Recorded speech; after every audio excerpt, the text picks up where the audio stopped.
Hi everyone, welcome to my video on academic verbs. This is a part of the Writing for Doctoral Studies series. I'm Dawn Winters and I'm going to talk to you a little bit today about verbs. So if you've gone through the American education system or really any educational system, you'll know that the verb of the sentence is a word that denotes the action or state of being of the subject or of what you're discussing. So two of the most boring verbs, in my opinion, in the English language are say and be. And these verbs are probably the most commonly used verbs in the English language, and that's probably what makes them boring, at least in writing. So when you're talking to somebody, you probably don't keep track of the verbs that you're using. You may think about what verb to use or what specific word that you want to describe something, which would be an adjective, but you really probably don't spend a lot of time thinking about what you're going to say next. You just say what it is you're going to say. In writing, let's say you were to write a 20-page paper just using said over and over again for every time you introduce a research study. This is going to get really redundant and really quite boring. The same with be, to be. That's I am, he is, she was. Again, these are very common words. These are really important words to use, but there probably are more specific words out there. There's also phrasal verbs. So we use phrasal verbs a lot. For example, turn on the light. The verb in that sentence, it's an imperative sentence. It means it's a command. But turn on is the verb itself. And if you are studying English, if English is your second language, you might know the definition of turn is, I'm turning this pen. And then on is the pen is on my hand. Well, turn on, you're thinking, now wait a minute, this has nothing to do with a light. So phrasal verbs are verbs that contain two or more words, and they usually denote an action. And there's usually something that we can do, something that we can put in there to replace with the phrasal verb. So moving on to how to do this. So first we're going to combat said. So really in your writing, you're creating, especially in your chapter 2 or especially in a literature review, you're creating a conversation or I guess a roadmap between your research and the other research that's out there and amongst the research that's out there. So, for example, if you were to visit Italy with a tour guide and that tour guide were to take you from city to city and show you the different landmarks and really tell you a lot of history, the tour guide is with you the entire time and really weaves the past and the present and creates a narrative of the country. Now, if the tour guide dropped you off in the city and says, hey, I'll be back in a couple of hours, you've got a map and you can walk through the city yourself, you would probably feel abandoned. So when you're writing about research, your verbs can be that tour guide. If you used said over and over again, and you really didn't create those connections between the authors, you'd be like the tour guide who leaves the tour with a map.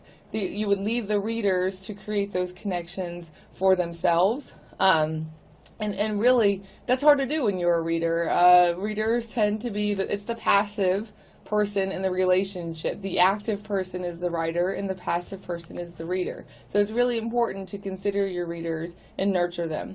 So we've got Jones here who's studying academic success and exercise, and he said that students who don't exercise have lower grades than those who get 30 minutes of exercise a day.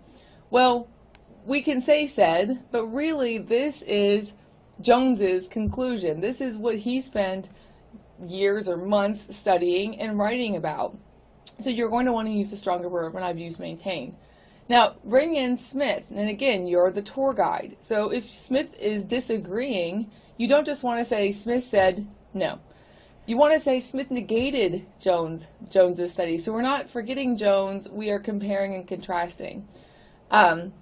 If you're bringing in Smith and he agrees with Jones, then you use a word corroborated with. And that really, again, gives your readers those connections, and you're creating a discourse amongst Smith and Jones. And then you may bring in other researchers in the field, and you're going to create a conversation right there on the page. So probably the best piece of research that I've ever received, and it was from Dr. Keister, and it's an article called A Typology of Verbs for Scholarly Writing. So what these three authors have done, they've created a list, or a series of lists of verbs, and they've put them into categories. So the first group of categories they have are explicit, implicit, and inclusive. So explicit verbs are what the author has said actively. So words like discussed, addressed, predicted, these are explicitly stated verbs, or things that the author is explicitly stating. Implicit verbs are things that, the author, it may not have been a part of his or her purpose, but it's come out in the end. Considered, implied, speculated. Inclusive verbs also, these are more descriptive words, and you're using them to kind of bring everything into the fold.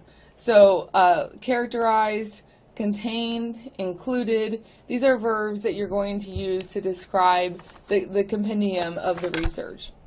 Now, they've also have broken the words down even more.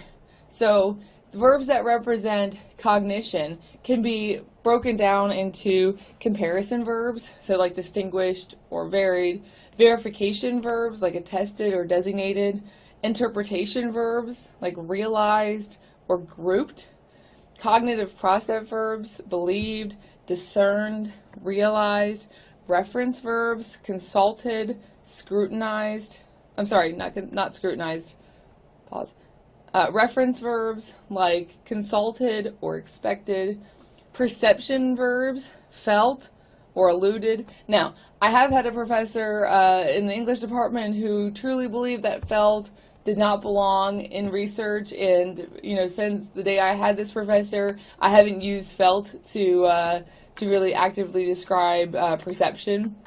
So I would have probably used engendered or perceived.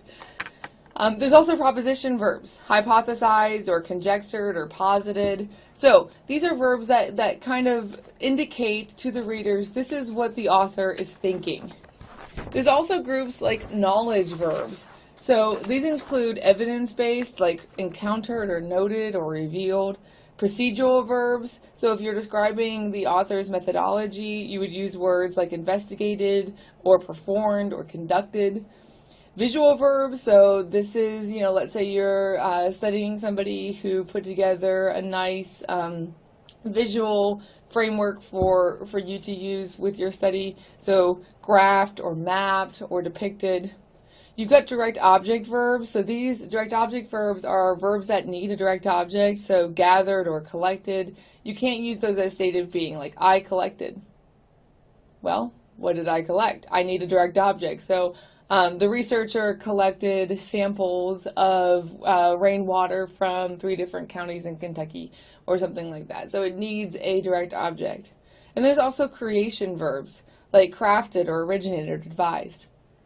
Now, what the authors also do in this article is they grade the verbs from weakest to strongest. So what I want you to learn from this, and if you watch my video on how to find articles in Google Scholar or in EBSCOhost, you'll be able to find this article yourself. What I really want you to get out of this is there's a lot of thought that can go into choosing the right verb, and really to ignore this specific need for explicit verbs or for verbs that really express what you want to tell your readers about the research, then you'll end up with weaker writing. Now, let's spend a little bit of time on phrasal verbs. So I've already defined phrasal verbs for you, comprising of a verb and a prepositional adverb. They're not all bad, so but and bad is probably too general of a word. So it's okay to have them in your writing, and it's okay to acknowledge their presence, but for the most part, you can usually take the phrasal verb out of your writing and replace it with a more specific word. So here are these four examples. So when researchers took out the males, the scores increased. Well, you can use removed or excluded. Universities have thought up ways to retain students. Strategized, discovered, explored. Students who turn in assignments earn better grades. Well, you can use submit. They tried to work out, wow, that's a lot of words, how to fix the maintenance issues. Explored, investigated, hypothesized. So what you're doing, if you look at these four sentences, what you would be doing in replacing those phrasal verbs is really cleaning up your writing and making it more succinct. And by doing so, you're finding the right purpose and you're finding the right verb to fit your purpose. If finding academic verbs is something that you're interested in doing, take a look at that article that I cited there on that on the typology page of this slideshow. Also, you can seek help out in the Writing Center. They can really help you hone in on your purpose, hone in